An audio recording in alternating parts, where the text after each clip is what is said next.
আজকে রান্না করমু কিতা যে কচুর লম্বা মুড়া থাকে তো মুড়ারে কি করমু শুটকি দিয়া চেপা শুটকি আর ছোটো ছোটো চিংড়ি দিয়া রান্না করমু ইসা মাছ দিয়া। দেখরানি মুড়ারে কি করছি অর্ধেক মুড়া খাটিয়া বানাইয়া রাখছি, পুরোটাই খাটিয়া বানাইয়া রাখমু। আর তারপরে কি করি দেখবাই। আসসালামু আলাইকুম সবাইরে জানাইলাম শুরুতেই। কত সুন্দর মজাদার একটা তরকারি, তেল ছাড়া তোমাদের সাথে আজকে রান্নাটা শেয়ার করবো। আর অবশ্যই পাশে থাকলে দেখতে পারবাই কিতা কিতা মশলা দিলাম আর কিভাবে তরকারিটা শুটকি দিয়ে রান্না করলাম। তো অনেকে বলতে পারে খালি শুটকি রান্না করো তুমি, আসলে শুটকি তো আমার পছন্দের খাবার, তাই তো আমি শুটকি বেশি ভালোবাসি। তো খুব সুন্দর মজাদার হয়েছে, কালারটাও খুব মাশাআল্লাহ। তো এখন কি করছি কচুর মুড়াগুলা আস্ত মুড়াটারে খাটিয়া নিলাম সবগুলা, আর ভালো করে দুইয়া কি করমু একটা পাতিলর মাঝে একটু হলুদ গুঁড়ো আর পানি দিয়া তারে বয়েল করতাম হইব, সিদ্ধ করতাম হইব। কারণ যদি গলাতে চুলকায় তখন কি করমু গিয়া। তো কিভাবে পাতিলর মাঝে নিলাম আর তারপরে হলুদ গুঁড়ো একটু লবণ দিলাম আর পানি দিয়া চুলার মাঝে চুলার আগুন দিয়া একটু সময় লাগি ডাকনা দিয়া ডাকিয়া রাখলাম। ভালো করে বক বক করে উতরাইয়া গেল। তারপরে কি করমু কচুর মুড়াগুলারে একটা ক্লেন্ডারও নিমু আর পানিগুলা ড্রেন করমু, ভালো করে দইয়া তারপরে রান্না শুরু করমু। তো রান্নার লাগি আজকে আমার লাগবো কিতা পাশে তখন দেখতে পারবা কিভাবে আমি পেঁয়াজ বয়েল করি আর রান্না করি। মাঝে মধ্যে বয়েল করা পেঁয়াজ থাকলে আমার খুব সুবিধাজনক হয় রান্না। তো আমি কী করলাম একটা পেঁয়াজ কাটিয়া নিলাম আর ভালো করে ধুইয়া সমান হাঁড়িতে কী করলাম পেঁয়াজগুলা বয়েল করার জন্য দিয়া দিলাম। তো ওখানে কি করলাম আজকে শুটকি তরকারিতে 2-3টা রসুনের কোয়াও দিয়া দিলাম।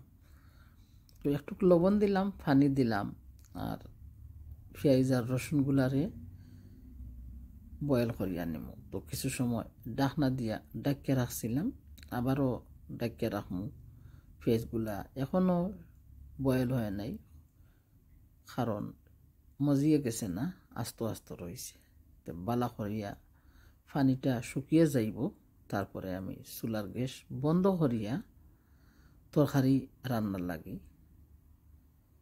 যেগুলা লাগে আমার প্রয়োজন মতো আমি দেবো। সবগুলা হয়তো না দিতেই পারি। আস্ত একটা পেঁয়াজ অনেকগুলা রসুন দিলে শুটকির তরকারির জোলগুলা কিছু ঠিক হইয়া যাইব, ঘন হইয়া যাইব।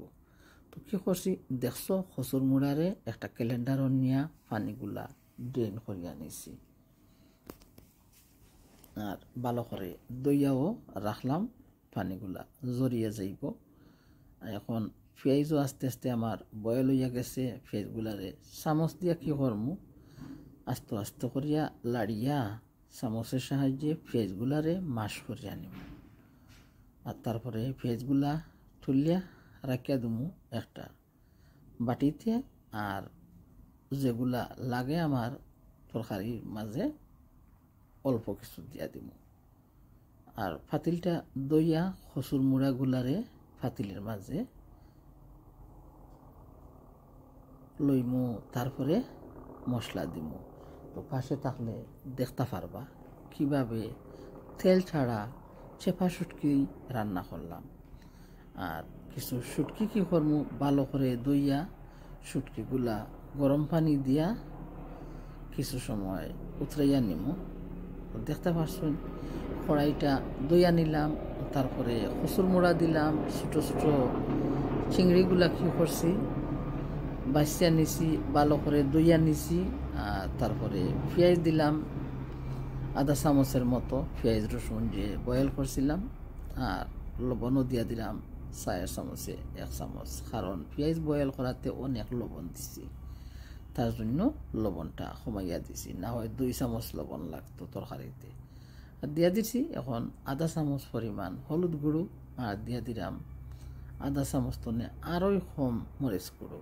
কারণ মরিচ গুঁড়ো কমাইয়া দেওয়ার কারণ হইল আমি তো জাল বেশি খাই, বড় একটা নাগামরিচ কি করব দিয়া দেব। দেখতে পারছো, এখন একটা নাগামরিচ দিলাম। আর চেপা শুটকিটা দইয়া ভালো করে গরম পানি দিয়া উতরাইয়া নিমু। আর তারপরে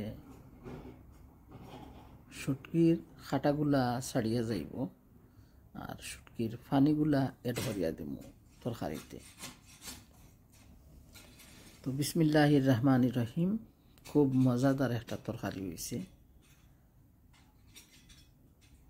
এখন দেখরা শুটকির পানি দিয়া আরবারও কি করবো, যে বউল শুটকিগুলা আছে বউলটারে আরবারও দইয়া আরও কিছু পানি দিব, কারণ কচুর মুড়া তো এখনও সিদ্ধ হয়েছে না, আস্ত আস্ত শক্ত শক্ত রয়েছে।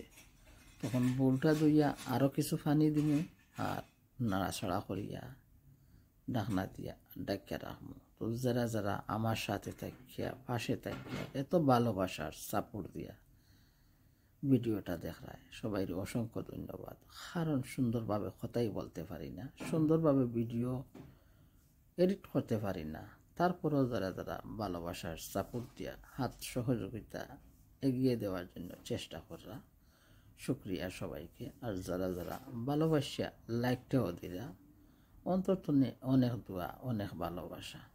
আর কথার মাঝে বলতে হইলে সবাই তো ক্ষমা দৃষ্টিতে অবশ্যই দেখার চেষ্টা করবা, কারণ মরার আগে হয়তো তোমাদের কাছে ক্ষমাটা আর চাইতেই না পারি। হঠাৎ একদিন প্রাণ পাখি চলে যাবে, পিঞ্জিরা হবে শূন্য খালি। এখন কি করছি দেখো, ভালো করে নাড়াছাড়া করিয়া ঢাকনা দিয়া ডাকিয়া রাখবো। আর খুব সুন্দর করে বক বক করে উতরাইয়া গেলে চুলার গ্যাস বন্ধ করবো। তো হইবাই। আর যদি তোমরা ভালো লাগে আমার মতন সাধারণ তরকারি রান্না করে খাইতে পারো, ঝামেলা মুক্ত, একেবারে ঝামেলা ছাড়া। আসলে শেষ হয়েছে ঝামেলা ছাড়া। শুটকির তরকারি রান্না করতে আরও ঝামেলা, কারণ মাংস রান্না করতে হইলে, মাছ রান্না করতে হইলে জটপট করা যায়, শুটকিগুলা রান্না করতে হইলে আরও কষ্ট। শুটকি কাটা ফালাও, গোসা ফালাও, আসলে খাইতে যদি মন চায় তো খাইতে হইবে। আসলে সবাই কি শুটকি পছন্দ করেন না, আমার পছন্দ, তো কী করবো, আমি তো খাওয়াই লাগে। দেখায় কত সুন্দর উতরিয়ে যার, আর কত মজাদার হইব গুজরাট থেকে, কত মজাদার তরকারি হইব। তো এখনও দেখায় আস্তে আস্তে রইয়া গেছে মুড়াগুলা। আরও কিছু সময় ঢাকনা দিয়া ডাকিয়া রাখবো, আর জোলটাও কিছু শুকিয়ে যাইব, তারপর চুলার গ্যাসটা বন্ধ করব। আসলে আমরা দেশেও থাকতে এই কচুর মুড়া কত মজা করে খাইছি। মারিয়া আনতা জানে ছোটো ছোটো চিংড়ি, তো ওগুলা দিয়ে আমরা কত মজাদার শুটকি দিয়ে রান্না হইতো। আর মাঝে মধ্যে হাঁসের মাংস দিয়ে রান্না করতে দেখতাম। তো হাঁসের মাংস তো আমি খাই নাই, মুরগের খাল চামড়া ওগুলা ঠ্যাং কল্লা দিয়ে রান্না করতাম, খুব স্বাদ লাগতো। মাংস দিয়ে রান্না করতাম, খুব স্বাদ লাগতো। তা আমি মাঝে মধ্যে বাজি খাই, বেশি বাজি মজা লাগে। আসলে বাজি করিয়াও খাইতে পারবা, স্বাদ করা দিয়া খুব মজা লাগে বাজি, দেখবা ট্রাই করিয়া।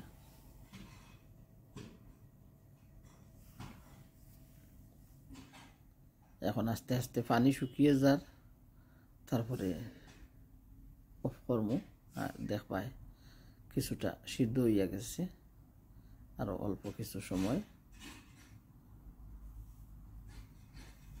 হইবাই। তোমরা হইলে অনেক খুশি হইমু। কিলো হয়েছে আজকে তরকারি রান্না, কচুর মুড়া দিয়া, ছোটো চিংড়ি দিয়া, আর চেপা শুটকি, তেল চাড়া তরকারি রান্না নাগামরির সাথে, আসলে খুব মজাদার, অপূর্ব। তো যারা যারা শুটকি খাও না, আনা শুটকি রান্না খাইতে পারবাই। কচুর মুড়াগুলা ছোটো ছোটো করিয়া খাটিয়া কুচি কুচি করিয়া, ছোটো ছোটো চিংড়ি দিয়া, তেল দিয়া, বাগার দিয়া রান্না করলেও অনেক স্বাদ লাগবে, শুকনা শুকনা করিয়া। তা আমি মনে করছিলাম যে আমি একটা বাজি বানাইব।